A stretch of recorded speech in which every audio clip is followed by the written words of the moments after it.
Turning 65? There's a Medicare mistake that can raise your premium by 10, 20, even 30% every month for the rest of your life. Not a one-time fee, a permanent penalty bolted onto your bill forever just for signing up at the wrong time. And the cruelest part, the people who get hit hardest are usually the ones who thought they were being responsible. They had insurance. They figured Medicare could wait. So before you assume you're automatically covered or that you can just deal with it later, give me the next 20 minutes. Because the rules here are strict, the deadlines are unforgiving, and almost nobody explains the one window that actually protects you. By the end, you'll know exactly which window is yours, what it costs to miss it, and the handful of moves that keep this simple. Let's fix that.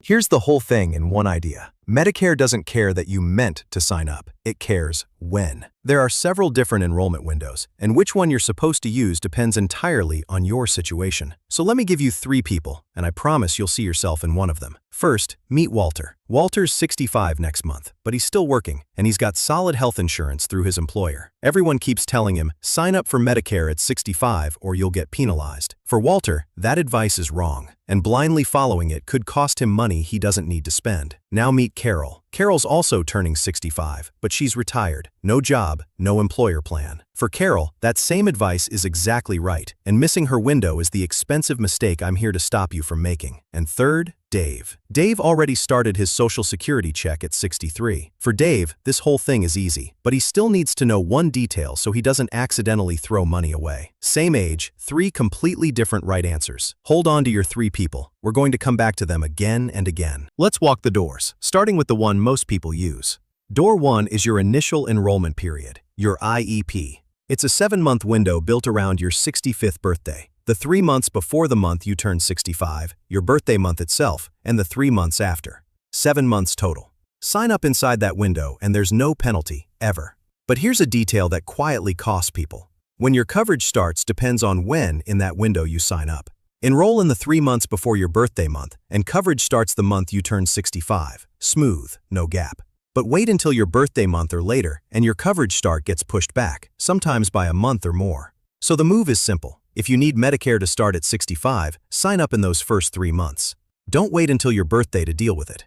That's Carol's door. She has no other coverage, so she needs to walk through it early and on time. Now here's what happens if you're a Carol and you miss that window. Say Carol assumes Medicare just turns on by itself. A lot of people genuinely believe that, so she does nothing. Her 7 months close. Now comes the part that really stings, the late penalty. For Part B, the penalty is 10% of the premium for every full 12-month period you could have had Part B but didn't, and you pay it the entire time you have Medicare. Not 1 year, for life. Let me put real money on it. The standard Part B premium in 2026 is $202.90 a month. If Carol goes 2 full years without signing up when she should have, that's a 20% penalty, about $40 extra a month on top of the regular premium every single month, forever. Over a 20-year retirement, that one missed window costs her close to $10,000 for doing nothing. And honestly, of every Medicare mistake I run into, this is the one that costs people the most, and it's the one I see the most, and it compounds. That penalized premium still rises every year with the rest, so the dollar gap between Carol and the person who signed up on time only widens with age. Now compare that to Walter, who we'll get to. He delays Part B on purpose, the right way, and pays 0 penalty. Same calendar, opposite outcomes, and the only difference is that one of them knew the rule. That's why, "I'll just deal with it later" is the single most expensive sentence in Medicare. The deadline doesn't care about your intentions, it only cares about the date. And missing your window doesn't just cost the penalty, it also costs you time, because you can't sign up again whenever you feel like it. If you miss your initial enrollment period and you don't qualify for one of the special exceptions we'll get to, you're sent to Door 2, the general enrollment period. And that one only runs January 1st through March 31st, once a year. So picture Carol realizing her mistake in April. She can't fix it in April. She waits, uncovered, until the next January, signs up, and her coverage starts the month after she enrolls. Now, there's one piece of good news here. A few years ago, the rules were improved, so coverage now starts the month after you sign up instead of being delayed for months like it used to be. But make no mistake, you've still got a gap with no coverage, and the lifetime penalty is now riding on your premium. The general enrollment period is the room you land in when you missed your real window. And I'd just as soon you never see the inside of it. So now you're worried, and you're thinking, fine, I'll just sign up at 65 no matter what, to be safe. Hold on, because if you're a Walter, that can be the wrong move, and this is the door almost nobody explains properly. It's the special enrollment period. Here's the rule. If you or your spouse are still actively working and you have health coverage through that current employer, you are allowed to delay Part B past 65 with no penalty at all. When that job or that coverage finally ends, you get an 8-month special enrollment period to sign up, still completely penalty-free. So Walter, working at 68 with good job-based coverage, does not need to pay for Part B yet. He can wait, keep that $200 a month premium in his pocket, and enroll later when he actually retires. For a lot of people still working into their late 60s, that's real money saved, the right way. But, and this is the catch that burns people every single year, the coverage that lets you delay has to be from a current job, yours or your spouse's, where someone is actively working. COBRA does not count. Retiree coverage does not count. A severance health plan does not count. This is the trap. Someone retires at 65, goes on COBRA for 18 months because it's familiar, and thinks, I've still got insurance, I'm fine. They are not fine. This one catches people all the time. I've sat across from folks who did everything else right and still got burned by it. The clock that matters, that 8-month special window, started when they stopped actively working, not when COBRA ends. By the time COBRA runs out, the window has closed, and they walk straight into the same lifetime penalty Carol got, plus a coverage gap. So if you're working past 65, confirm in writing that your plan is active, current employer coverage. And the day that employment ends, start the 8-month clock. Don't let COBRA lull you. One free call to Social Security settles exactly which bucket you're in. When in doubt, ask before the window, not after. Let's quickly sort out the parts themselves, because the penalties work differently for each. Start with Part A, that's hospital insurance. Here's the good news. Most people are glad to hear. The vast majority get Part A premium free because you already paid for it through about 10 years, 40 quarters, of work paying Medicare taxes. If you've got that work history, Part A costs you nothing in premium, and there's almost never a reason to delay it. A small group who didn't work enough quarters can still buy Part A, and that version does carry its own late penalty. But for most of you, Part A is the easy one, free, and worth taking when you're eligible. Part B is the one with the premium and the penalty we already talked about. It covers doctors, outpatient care, the everyday medical side. Now here's where your three people split.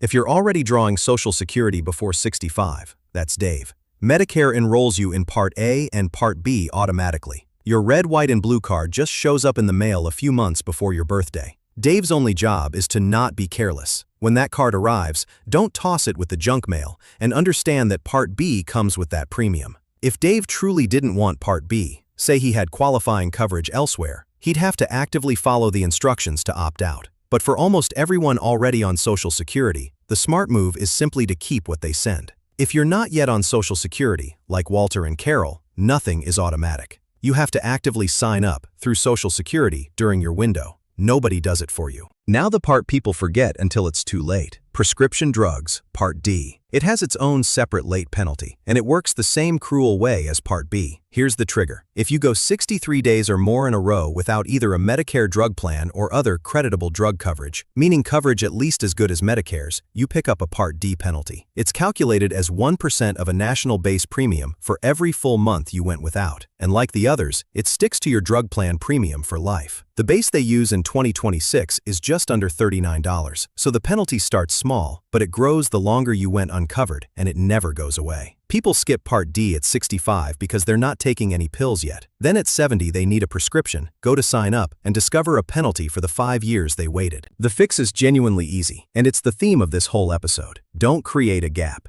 When you first become eligible, do one of two things. Either join a Medicare drug plan, even if you take nothing right now. Many are very low cost and it stops the clock. Or, if you're keeping other drug coverage, make sure it counts as creditable. That's a specific word. Employer plans and many retiree plans qualify, and your plan is required to tell you, in writing, once a year, whether your drug coverage is creditable. Keep that letter. So Walter, still on his employer plan? As long as it's creditable, and most big employer drug coverage is, his Part D clock isn't running. Carol, retiring with nothing? She should pick up even a basic drug plan right at 65, so she never starts that 63-day countdown. Tiny step, lifetime of penalty avoided. Now, a fork in the road that changes which rules even apply to you. Once you've got Part A and Part B, that's Original Medicare, you choose how to actually receive your coverage. Path 1. Stay on Original Medicare, usually add a drug plan, and most people add a supplement, which we'll get to. Path 2. Enroll in a Medicare Advantage plan, that's Part C. Medicare Advantage is offered by private insurers. It bundles your Part A and B, almost always folds in drug coverage, and often throws in dental or vision. The trade-off is that it works like the insurance you had at work: networks, referrals, prior authorizations, so your doctors and your prescriptions have to fit the plan. I'm not here to tell you which path is right. That's a genuine personal decision about doctors, drugs, and budget. A quick gut check on the trade-off though, because people get surprised later. Original Medicare plus a supplement usually costs more in monthly premium, but lets you see almost any doctor in the country with very predictable bills. Medicare Advantage usually has a low or zero premium, but ties you to a network and to the plan's yearly rules, which can change. Neither is the scam the internet wants you to believe. They're different tools for different lives. What I am here to tell you is the timing, because Advantage has its own calendar, and missing those dates is its own flavor of expensive. Here are the 2 yearly windows everyone on Medicare should circle. First, the big one, the annual election period. Every year from October 15th to December 7th. That's when you can switch between Original Medicare and Medicare Advantage, change Advantage plans, or join, drop, or switch a drug plan, with changes taking effect January 1st. If your plan is changing its costs or dropping your drug or your doctor next year, and they send you a notice every fall telling you exactly that, this is your window to react. Second, a narrower one. From January 1st to March 31st, if you're already in a Medicare Advantage plan, you get one chance to switch to a different Advantage plan or drop back to Original Medicare. The lesson isn't to memorize the dates, it's to actually read the notice your plan mails you every September instead of letting it sit on the counter. Those letters are where next year's surprises hide. Now the supplement, Medigap. And this is another window that, once it closes, you may never get back at the same price. If you choose Original Medicare, a Medigap policy is the private add-on that covers a big chunk of what Medicare leaves you to pay, the deductibles and the 20% that otherwise has no cap. Here's the part almost nobody tells you in plain language. You get a one-time 6-month Medigap open enrollment that starts the month you're 65 and enrolled in Part B. During those 6 months, insurers must sell you any Medigap policy at the best price, regardless of your health. They cannot turn you down, and they cannot charge you more because of your medical history. That's called guaranteed issue, and it is golden. But let that 6-month Medigap window close, and the rules flip hard. After it, in most states, insurers can put you through medical underwriting. They can look at your health history, charge you more, or flat out refuse to cover you. So picture someone healthy at 65 who goes with Original Medicare but skips the supplement to save a little money. 3 years later, a health scare, and now they finally want that Medigap coverage, applying with a condition on their record. They can be turned down, or quoted a premium so high it's just not realistic. The coverage they could have locked in at any price at 65 may simply not be there at 68. I've watched this one happen to people, and I'll be straight with you. Once that window closes, there's usually not much anyone can do for them. So if you're going the Original Medicare plus supplement route, that 6-month window is one of the most valuable deadlines in your whole retirement. Treat it like the one-time offer it is. There's one more surprise, and it's the opposite of all the others. It doesn't hit you for being late, it hits you for being successful. It's called IRMAA, the Income-Related Monthly Adjustment. Here's the deal. If your income is above certain thresholds, you pay a surcharge on top of the standard Part B and Part D premiums. The higher your income, the bigger the surcharge. And here's the twist that catches people. It's based on your tax return from 2 years ago. So your 2026 premium is set by the income on your 2024 return. Meet Susan, comfortable retiree, did everything right. She sells an investment property 1 year, or does a big Roth conversion, and her income spikes for that single year. 2 years later, her Medicare premium jumps, sometimes by hundreds of dollars a month because of that one-time bump. She didn't do anything wrong, she just didn't see the 2-year delay coming. And it's not a small nuisance. At the higher tiers, the surcharge can add well over $100 a month to Part B and more on top for Part D. For a married couple, both of them get hit, so it's doubled. The other thing that stings is the cliff. IRMAA isn't a gentle slope, it's a set of hard steps. So going $1 over a threshold can bump you into a whole higher tier. That means a person sitting just under a line and a person who nudged just over it can pay very different premiums on nearly identical incomes, which is exactly why a little planning around those edges pays off. Now, the exact income brackets change every year, so I'm not going to hand you a number that's stale by the time you watch this. Check the current thresholds at Medicare.gov. What I want you to take is the mechanism, because the mechanism is where the control is. 2 real levers.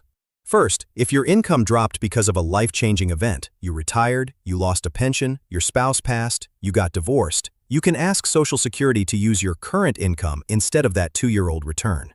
There's a form for it, and people leave real money on the table by not filing it. Second, this is exactly why the tax planning I talk about in my other videos matters. Managing your taxable income through the timing of withdrawals, Roth conversions done in smaller slices, and watching where you land near a threshold doesn't just lower your tax bill, it can lower your Medicare premium 2 years down the line. Income is a dial, and IRMAA is one more reason to keep your hand on it. Let me hit the questions I get every single time, fast. Can I keep my employer plan and Medicare at the same time? Yes, many people do. One becomes primary, the other secondary, and which is which depends on your employer's size. Just don't drop the working coverage protection until you understand your 8-month window. I'm moving to another state. Does my Medicare move with me? Original Medicare goes anywhere in the country. A Medicare Advantage plan or a drug plan is tied to a region, so a move triggers a special window to switch. Use it, don't lose coverage. Does Medicare cover everything? No, that's the whole reason for drug plans and supplements. Original Medicare alone leaves you on the hook for deductibles and an uncapped 20%, which is exactly what Medigap is for. Is the free help legit? Real help is free and unbiased. Your state health insurance assistance program, SHIP, gives free Medicare counseling with nothing to sell. That's the opposite of the mailer that wants your wallet. And the one I hear most, will Medicare even be around? It's not vanishing. The debate in Washington is about funding decades out, not switching it off. Don't let a scary headline rush you into a decision that's permanent. Let me clear the noise, because Medicare attracts an industry of it. The minute you turn 64, your mailbox fills up, the phone starts ringing, and every one of them has a reason you need to act right now. Ignore the pressure. The penalties are real, but the rules are public, and they do not change based on a phone call from someone who found you first. So here's the one move that beats all of it. Go to Medicare.gov or to SSA.gov to handle enrollment. The actual government sites, never a middleman. If you're approaching 65, you can confirm your initial enrollment window. If you're working, you can confirm whether your coverage lets you delay. If you're worried about IRMAA, the brackets are right there. Those are your dates and your dollars, not a salesperson's commission. Any real answer about your benefits comes from Medicare or Social Security itself. If a pitch makes you feel panic or reach for your wallet, that's your signal it's bait. So let's settle which person you are, because that's the whole game. If you're retiring at or before 65 with no other coverage, you're Carol. Mark that 7-month window, sign up in the first 3 months, grab a drug plan so you don't start the Part D clock, and lock in your Medigap during those golden 6 months. No exceptions.